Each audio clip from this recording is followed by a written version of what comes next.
Welcome to the $1 Million Nonprofit Podcast. I'm Tom Kelly, your nonprofit catalyst.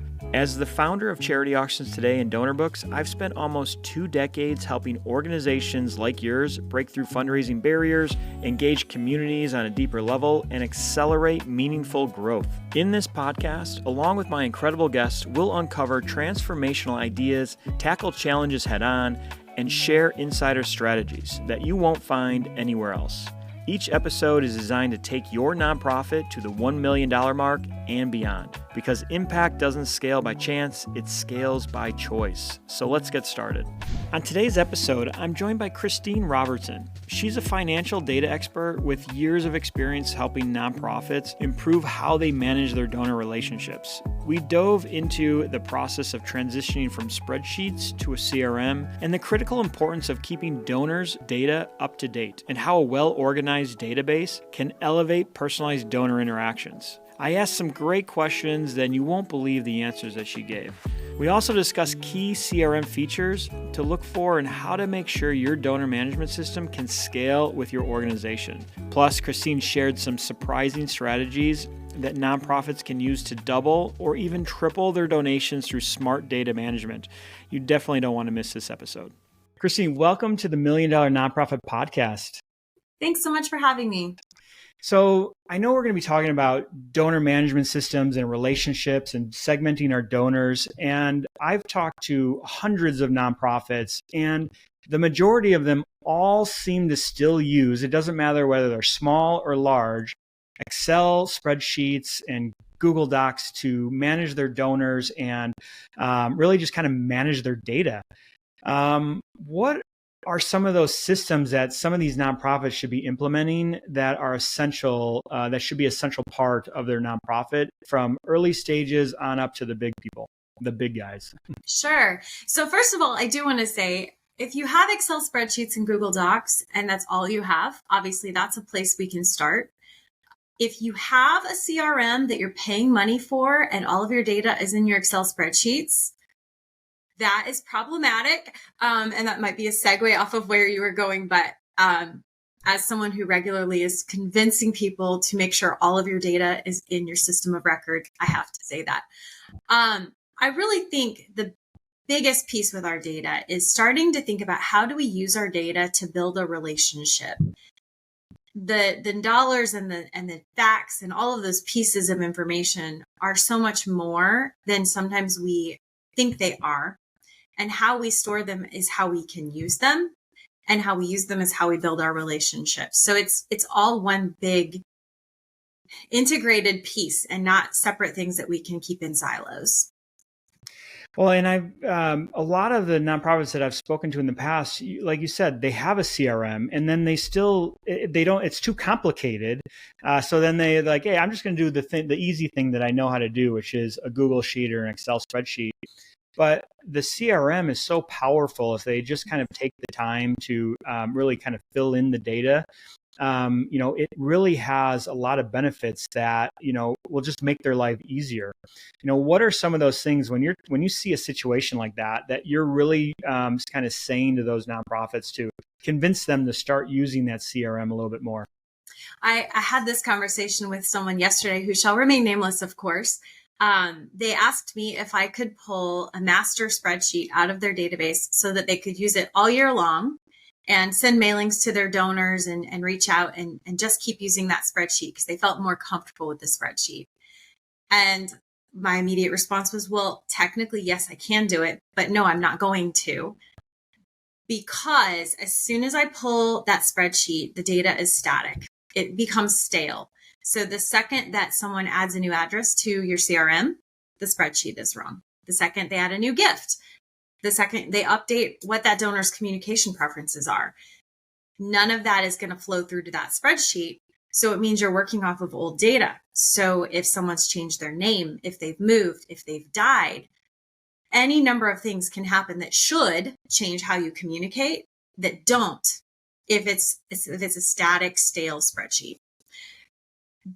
Beyond that, there's also the piece of so many of the CRMs that are reputable and solid in our industry. I want to throw that out there because there are definitely things that aren't. But so many of them include things like online giving pages that integrate directly in. So I can put a link on my website. When someone gives, that flows into my CRM. I can send emails out of those where I can send, group together my constituents who are all passionate about the same thing, send an email and see exactly who got the email, maybe even more data as far as who opened or read or who made a gift as a result. So there's a lot more pieces that come together in a holistic CRM. That said, of course, more features usually does equal more cost. And so I think that leads into the conversation of what features do you need? How many records do you have?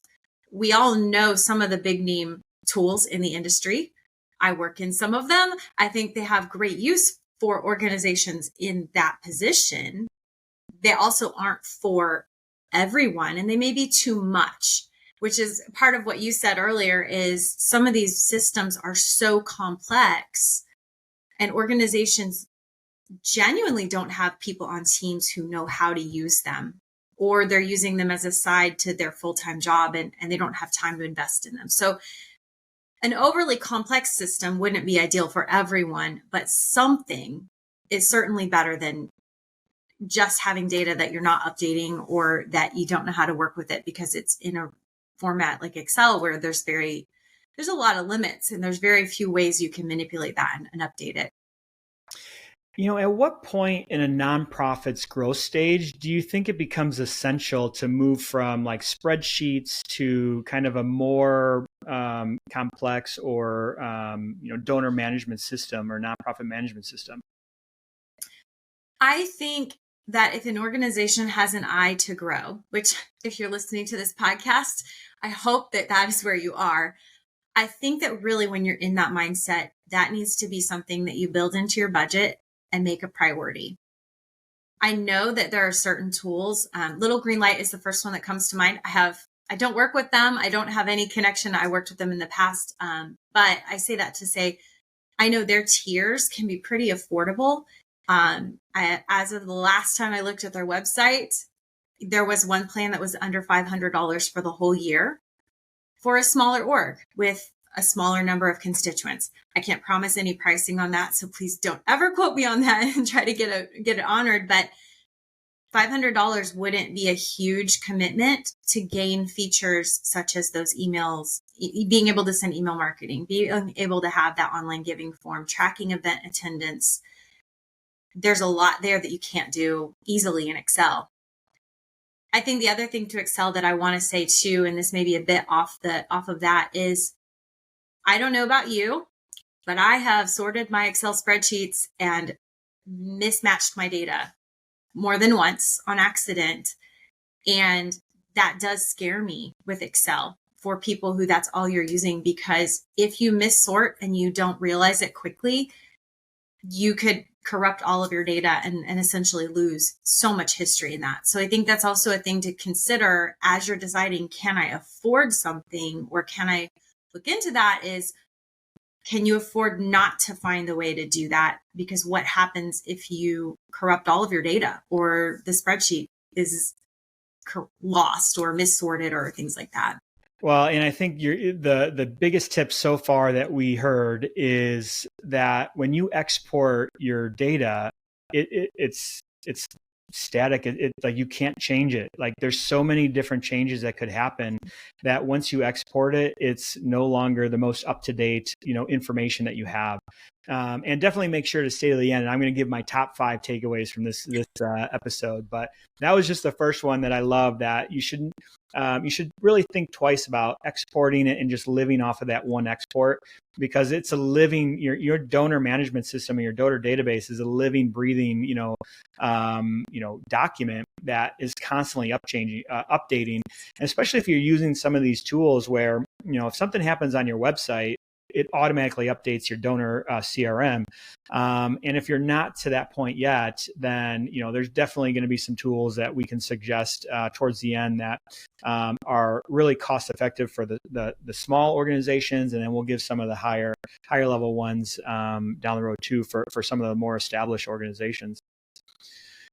How can a database and the way that you approach kind of the donor data, kind of help organizations build stronger and more personalized relationships with their donors?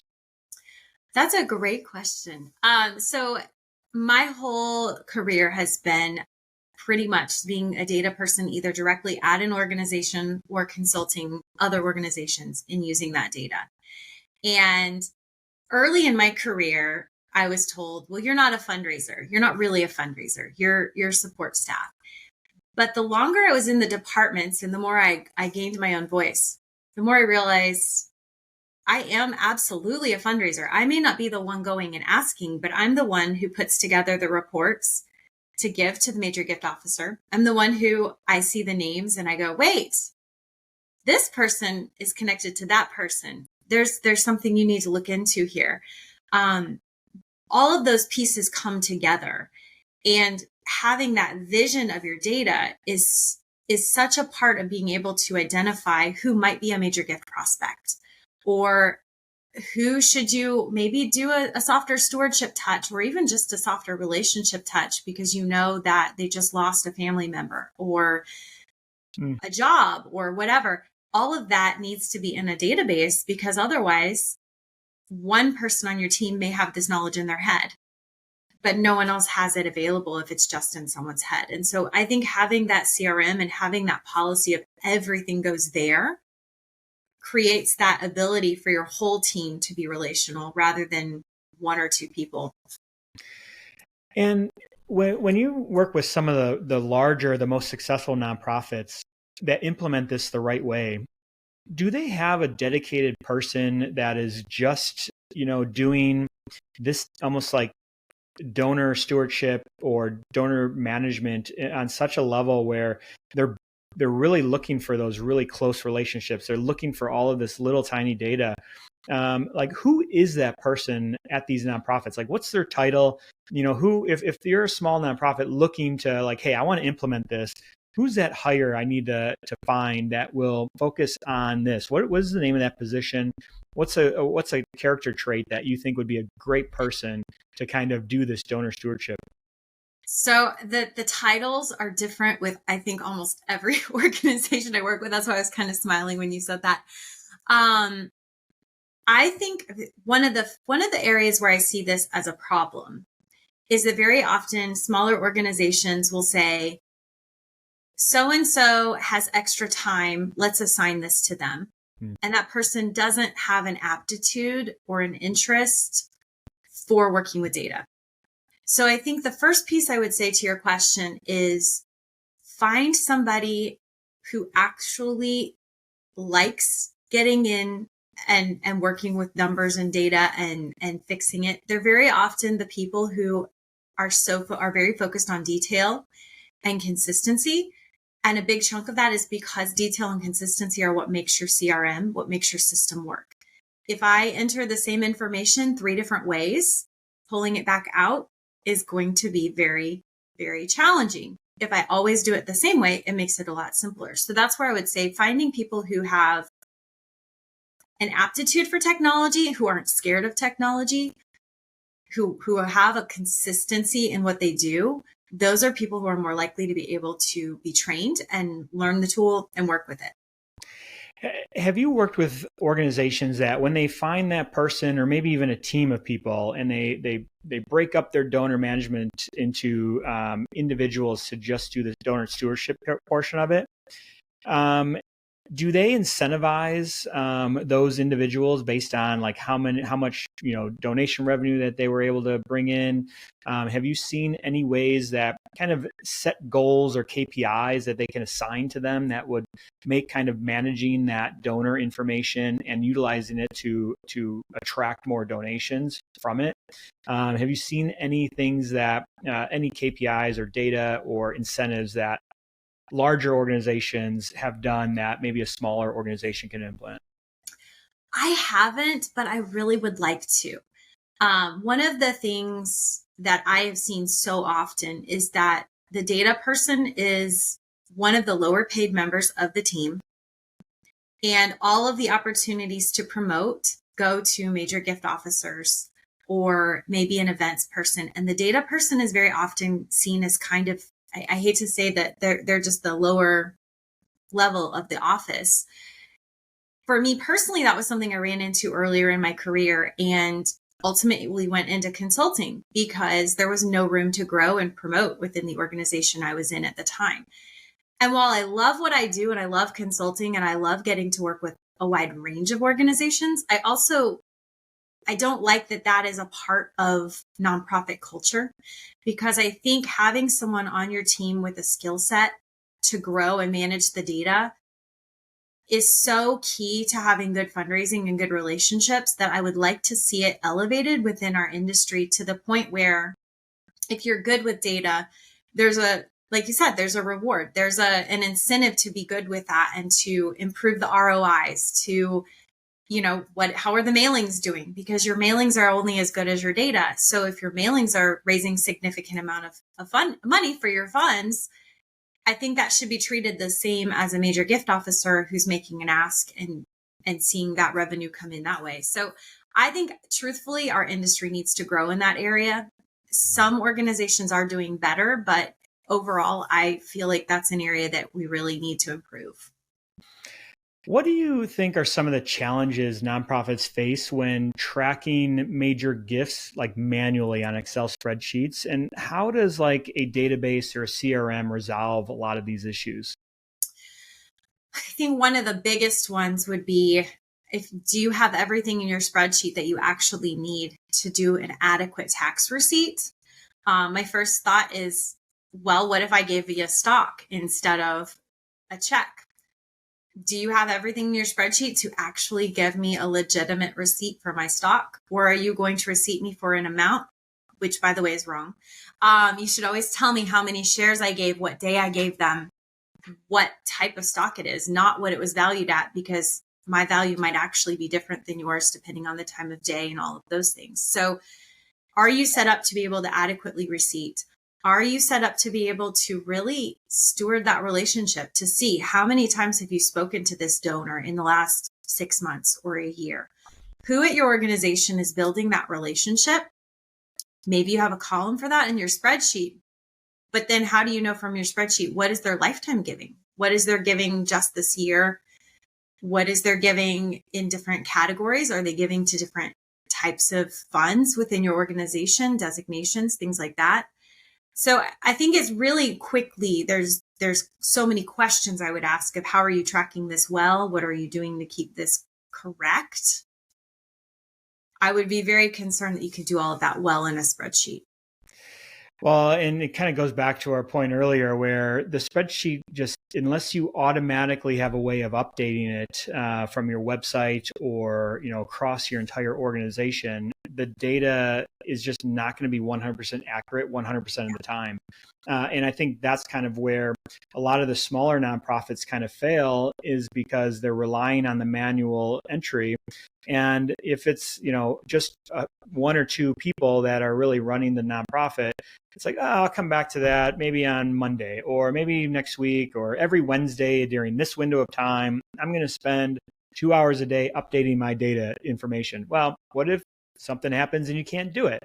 It's like, and then it just kind of spirals out of control. And just having and being able to invest in a system that can just auto update and take that work off of you is definitely a great low-hanging fruit that an organization can implement right away to just get the ball rolling on that. Absolutely. What advice would you give a small nonprofit considering investing in a database solution, but concerned about the costs? I would absolutely encourage them to ask a lot of questions and find other organizations that are using tools that you might be interested in. So one of the best resources I've seen, and this isn't really a software I would recommend for a smaller organization, but within the Razor's Edge community, there is a Facebook group with thousands of Razor's Edge users. It is not run by Blackbaud, the company that owns Razor's Edge. It is user run. So you get all different kinds of experiences mentioned. Some of the things said in the group are true. Some of the things said in the group are not. I don't want to get into that. But the part about that group that I wanted to mention is it's a good way to get a user experience that's not being condensed or streamlined or whatever by the company selling the tool. For a season, I did sell some software tools. And so I say this to say, I know how hard it is sometimes to be the person selling where you're trying to tell someone what the tool does or doesn't do. And sometimes they didn't tell you everything you needed to hear to be able to adequately answer their questions. So I want to give some grace to the software salespeople. They're not all out there trying to just pull the wool over your eyes. But they have goals to meet. They have sales to make. And so sometimes I think they will say, yes, it can do that, even if it may not do that for you, or even if it may be really hard to do that, or whatever the case may be. So maybe it's they don't understand what your needs are fully. Maybe it's they just want to make a sale. I can't speak to that. But talking to people who are at organizations, getting their perspective would be key to really getting an understanding of how well that would work for you. Finding other organizations in your area is even better. I think a lot of times, the more you know someone in person, the easier it is to say, hey, what are you doing for this? How does that work? What does that look like? I love getting to go to my local AFP meetings or my local other nonprofit meetings and hearing what's going on there and just getting that pulse. So I'd start with some of those areas and talk to the software companies themselves. Definitely, I would ask a lot of questions about areas that are specific to your organization. If you do a lot of events, ask about how they track for events. Do they have event registration pages? How much does it cost to use each different piece? Are all of the components included, or do you have any additional fees? That's super important to know before. That's a very important point, because a lot of them are hidden behind paywalls, and they get you in at the low price, and then it's like, oh, you want that feature, our most popular one? Now you have to pay more. So asking all of that up front to know, asking what does renewal look like? So if I sign today, how long is this price my price? When do you change your rates? Because let's be honest, everyone does. So do you change them every year? Am I locked in for 3 years? What does that look like? So I'd ask a lot of those questions. Sometimes I think it's helpful to hear from other people in a similar type of organization as you. But I would also say don't put too much stock in that, because sometimes they may be similar in mission, but very different in fundraising practice. So always take it with a bit of a grain of salt, I think, to kind of get to the heart of, does your fundraising model line up with ours? Would we do things the same as you? Would that work for us? Every organization is very similar in some ways and very different in others. So you always have to kind of weigh that out. And, what are some of the bare bones features that a nonprofit should have in their database that could be part of a free plan or a low cost plan for some of these CRMs, but that are really kind of the essentials? I know we can get into some really detailed features because they all have them, but what would be just maybe the top few that you think, for a bare bones, really cost effective, just to get started, should be considered and should have? I think you really need to have the basics about, I'm going to say, constituents. I know different organizations have different language, but I'm going to say your basics about your constituent. You need to know their name. You need to know their address. You need to know phone number, email address. How are they connected to you? That gets classified into lots of different codes in different systems, but it's really important. Are they an alumni? Are they a board member? Is this a business versus an individual? You need those kinds of classifications. If you have organizations, you need contacts. So if I'm working with ABC Foundation, who do I call? I think having online giving should be a requirement in this day and age, because every one of us needs to do online pages. We need to be working on that. I think email, again, should be just a bare bones requirement, because so much of what we're doing is via online and email solicitation. I think beyond those things, requirements may differ a bit by organization. Not everyone needs a volunteer module or a membership module or an event module. So I think those are things that maybe you do, but not everyone does. I think having relationships to track families, to know that maybe my spouse and I both give, and maybe we're both in your system. You need to know that we're connected to each other so you don't send us 2 pieces of mail.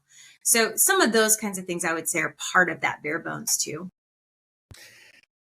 And, with the bare bones, it comes with the next question, which is going to be a little bit difficult to answer because I don't think you could put a price tag on it. But, what would you say that when somebody implements a database going from spreadsheets to their first database, what do you think that equates to in annual donation increase? I don't want to put a dollar amount on it because everybody's different, but is it a 2x, a 3x, a 5x, a 10x? What is a good, hey, if we implement this, we can, if we do it right, we can expect probably this much of a growth? I think it would at least be 2x or 3x. And I think part of that is it's a longer term. This is a game of chess. It's not a one and done process, but investing in a CRM, it's not just investing in next year's in fundraising. It's investing in the future fundraising for the duration. Even if you go from one CRM to another, the fact that you started in a CRM and your data was all put in the right place, you started tracking this information, that history can go with you into every system. I had a client this week that they have data in their system dating back to the 1970s. And I don't normally see that far back, but it was so beautiful to see. They haven't had their software since this particular software since then. It did not exist in the 1970s. But now they have that history because they've just moved it from system to system, and they can say what their giving has been over the course of 5 decades. So it's long term, I think. Yeah. Well, my top 5, I knew I said I was going to give about 5, tips on what I kind of pulled out of this conversation. And so far, this is what I've got. In the world of CRMs, having something is better than having nothing. And I think that's probably the first place to start, right? You said a great thing about exporting your data. And once you export it, it stays in the past. It doesn't update automatically. The likelihood of that data being outdated goes through the roof pretty fast. And a database basically helps the whole team have a more personal relationship with the donors rather than just 1 or 2 people that basically might be the founders or in that position to begin with. And then, when you're searching for, different databases, there's a ton of them out there. Compare them. You said talk to the nonprofits, talk to the software or talk to other nonprofits, talk to software providers, and then ask as many questions as possible. And then I think the number one feature that you said that is a must-have on the list is, something that has gets into the classification of each donor, gets into the personal records, not personal records, but personal information. Find out who are their family members, what are they interested in, what things, what are their hobbies, what are all the great stuff there. You can personalize your communication to them. I think that's probably the biggest thing with this is being able to personalize communication, especially if you want to, ask them for more donations down the road. But, this has been, Christina, a great conversation. I know you work with nonprofits all the time, implementing, donor databases, and you work with some of the largest nonprofits out there. How can people get more information on what you do and maybe even get into your world and be able to ask you questions? I know you have a very strong LinkedIn presence, and I know you ask a lot of questions there and you answer a lot of questions there. How can people find out more information and really kind of continue the conversation outside of this podcast? So LinkedIn is a great place to reach out to me. I don't really do other social media. One is enough. But my company is a company called Impact, NPACT. So certainly can reach out to our team there. We do work primarily on the donor CRM side. We work primarily with Razor's Edge and Virtuous. That could change at some point in time, but at this point in time, those are the two I work in. I do have team members who work in Financial Edge and Sage, as well as a few other things. But for the most part, those are areas that we're focused in.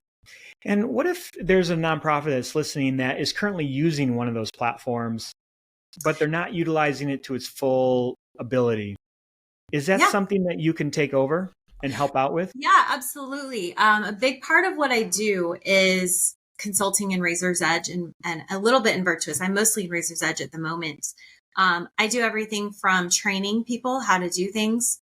I do database assessments where I come in and do a deep dive into the system and write out all of my observations about how are you using this part? What are your code tables looking like? What do I think should be cleaned up?